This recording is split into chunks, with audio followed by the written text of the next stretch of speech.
क्योंकि मुकदमा अभी कायम हो रहा है, उनके भाई आ गए हैं और थाने पर तहरीर दे रहे हैं। वो जो विवेचना में यदि नामजद होंगे, जो लोग होंगे वो पकड़े जाएंगे निश्चित तौर से। क्योंकि अभी हम लोगों को कुछ ज़्यादा जानकारी नहीं है।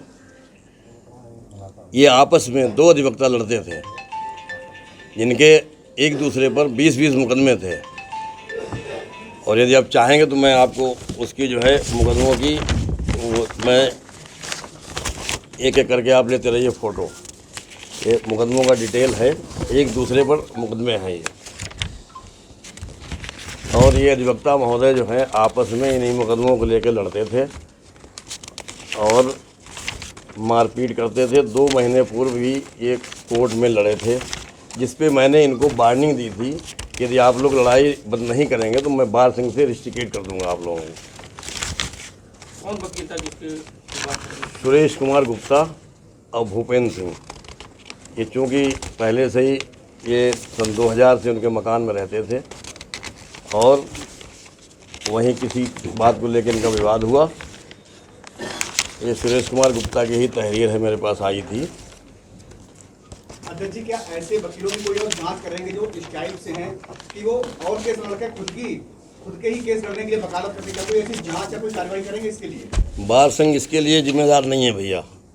जो व्यक्ति लड़ाई अपनी लड़ता है या जो मारा जाता है, वो अगर मुकदमे पार्टी बन जाएगा तो निश्चित तौर से ऐसे हादसे होंगे। वकील को केवल वकालत करने से मतलब रखना चाहिए, उसको किसी विवाद में पड़ने की आवश्यकता नहीं है। नहीं, क्या ऐसे वकीलों को चिन्हित किया जाएगा या ऐसे वकीलों को और जो सिर्फ अपने ही मुकदमे लड़ने या इसके लिए ही वकालत कर रहे हैं? नहीं, हमारे यहाँ देखिए, जो वकील बन के आता है उसका रजिस्ट्रेशन हम करते हैं, हम अपने मेंबर बढ़ाते हैं। अब वो अपने लड़ेंगे या दूसरों के लड़ेंगे, ये बार संघ तय नहीं करता है।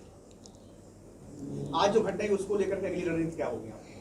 अभी तो प्रशासन से आश्वासन मिल गया है कि निष्पक्ष मुकदमा लिखा जाएगा। जो तहरीर उनके भाई देंगे वो मुकदमा लिखा जाएगा, निष्पक्ष विवेचना होगी, जो सामने आएगा उसकी गिरफ्तारी होगी। हम लोगों की यही मांग है। और जिला प्रशासन से मेरी एक मांग ये है कि मृतक अधिवक्ता को शासन से आर्थिक सहायता मुहैया कराई जाए और गिरफ्तारी यदि हो जाती है तो हम लोग फिर वापस काम पे आ जाएंगे। बस कैंपस की सुरक्षा तक जांच में पाया गया है और किस भी कार्रवाई की? देखिए, जिला एवं सत्र न्यायालय परिसर में एक संयुक्त कार्यालय है। संयुक्त कार्यालय में एक अधिवक्ता जिनका नाम भूपेंद्र प्रताप सिंह है, ये अपने किसी कार्य से वहाँ गए थे और शायद ये जानकारी करने गए थे कि सम्मन इत्यादि इनकी किसी मुकदमे में जारी हुआ है अथवा नहीं। उसी दौरान ये घटना घटित हुई है जिसमें मौके पर ये मृत पाए गए हैं और इनके पास से एक वेपन भी पड़ा हुआ पाया गया है। जहां बॉडी थी वहीं पर एक वेपन भी 32 बोर का एक वेपन भी पड़ा हुआ पाया गया है। इस संबंध में जो सीजीएम हैं उनके द्वारा दूरभाष पर एसपी को सूचना दी गई थी। एसपी और मैं स्वयं साथ में थे, तो हम लोग तुरंत 11:45 में ये सूचना प्राप्त हुई थी। हम लोग वहाँ पर मैं फोर्स के पहुँचे और प्रारंभिक तौर पे पूरी घटना का पुलिस ने विवेचना की है और उसमें कई तथ्य संज्ञान में आए हैं। लेकिन जो मौके की स्थिति है उसके अनुसार वहाँ पर एक वेपन मिला है और बाकी साइंटिफिक इन्वेस्टिगेशन के लिए डेड बॉडी को पोस्टमार्टम के लिए भेज दिया गया है।